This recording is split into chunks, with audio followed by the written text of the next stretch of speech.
আজকে আমি আলাপ করব অ্যান্ড্রয়েড ফোনের 5টি সেটিংস নিয়ে। এই 5টি সেটিংস অ্যান্ড্রয়েড ফোনে খুবই গুরুত্বপূর্ণ এবং প্রতিনিয়ত এই সেটিংস গুলো আপনাদের কাজে লাগবে। তো কি সেই সেটিংস, কি 5টি সেটিংস, সেই বিষয়টাই সম্পূর্ণ আলোচনা করব আমার এই ভিডিওতে। ভিডিওটা আপনারা শেষ পর্যন্ত কন্টিনিউ করবেন। তো চলেন আমি স্ক্রিনের মাধ্যমে আপনাদেরকে 5টা সেটিং দেখিয়ে দিচ্ছি। প্রথম যে অপশনটা বলবো এটার জন্য ফোনের সেটিংস অপশনে চলে যাবেন। যাওয়ার পরে চার্জ বারে গিয়ে লিখবেন ওয়াইফাই স্ক্যানিং। ওয়াইফাই স্ক্যানিং লেখার পরে এখানে দুটো অপশন পাবেন, ওয়াইফাই স্ক্যানিং এবং ব্লুটুথ স্ক্যানিং। এই দুটো অপশন আপনারা কি করবেন, অফ করে দিবেন। এই দুটো অপশন অফ করলে আপনাদের আশেপাশে যদি কোনো ওয়াইফাই থাকে সেটা স্ক্যানিং করবে না আপনার ফোন, এবং ব্লুটুথ যদি থাকে সেটা স্ক্যানিং করবে না। এতে আপনার ফোনের ব্যাটারি ড্রেন অনেক কম হবে এবং ফোনটা গরম হবে না এবং স্লো কাজ করবে না। এখন আপনারা চলে যাবেন আপনাদের মোবাইলের হটস্পটের ভিতর। হটস্পটে যাওয়ার পরে one time mobile data use, এটাতে একটা অপশন পাবেন। এখানে দেখবেন আপনার 50 MB, 100 MB, 200 MB সিলেক্ট করা থাকবে না, আনলিমিটেড থাকবে।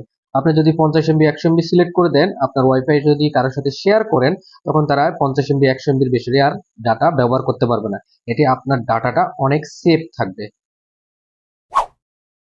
তো আমরা ছবি বা ভিডিও ট্রান্সফার করার জন্য, মানে এক ফোন থেকে আরেক ফোনে নেওয়ার জন্য আমরা এই শেয়ার ইট অ্যাপসটাই বেশি ব্যবহার করি। এই শেয়ার ইট অ্যাপস এর বেশিরভাগই সমস্যা হচ্ছে অ্যাড বেশি আসে।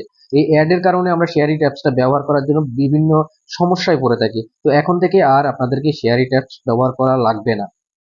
ফোনের নোটিফিকেশন বার টানলেই এখানে নিয়ার বাই শেয়ারিং নামে একটা অপশন পেয়ে যাবেন, এবং যে ফোনে আপনি ডাটা ট্রান্সফার করতে চান সেই ফোনেও এই অপশনটা চালু করে দিবেন। এই অপশনটা চালু করে দেওয়ার পরে আপনি খুব সহজেই আপনার এক ফোন থেকে আরেক ফোনে ডাটা শেয়ার করতে পারবেন।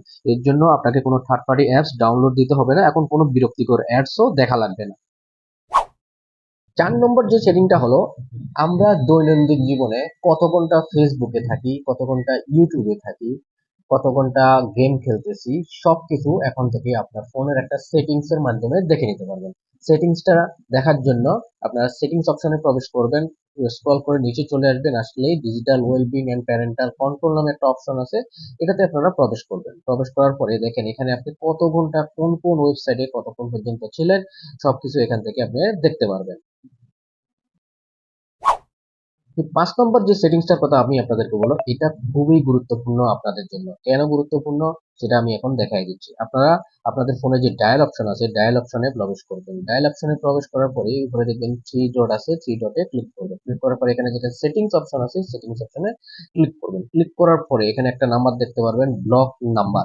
ঠিক আছে, ব্লক নাম্বারে আপনারা ক্লিক করবেন। ক্লিক করার পরে এখানে একটা অপশন দেখতে পাচ্ছেন, আননোন ব্লক নাম্বার। মানে আননোন নাম্বার থেকে আপনাকে যদি বারবার বিরক্ত করে, তো বারবার কয়টা নাম্বার আপনি ব্লক করে রাখবেন, এই অপশনটা চালু করে দিলে আপনার ফোনে আননোন নাম্বার থেকে কেউ আর কল দিয়ে বিরক্ত করতে পারবে না। মানে সেভ করা নাম্বার ছাড়া অন্য কোনো কল আপনার এই ফোনে প্রবেশ করবে না। আশা করি এই সেটিংসটা আপনাদের খুবই গুরুত্বপূর্ণ। দৈনন্দিন জীবনে এই জিনিসটা আপনাদের খুবই কাজে দিবে। তো আশা করি আপনারা ভিডিওটা বুঝতে পারছেন এই 5টা সেটিংস আমাদের জন্য কতটা উপকারী আমাদের ফোনটা ব্যবহার করার জন্য। ভিডিওটা ভালো লাগলে ভিডিওতে লাইক, কমেন্ট এবং শেয়ার করে দিবেন, আর চ্যানেলটা সাবস্ক্রাইব করতে কিন্তু ভুলবেন না। তো ভালো থাকবেন, সুস্থ থাকবেন, ধন্যবাদ সবাইকে।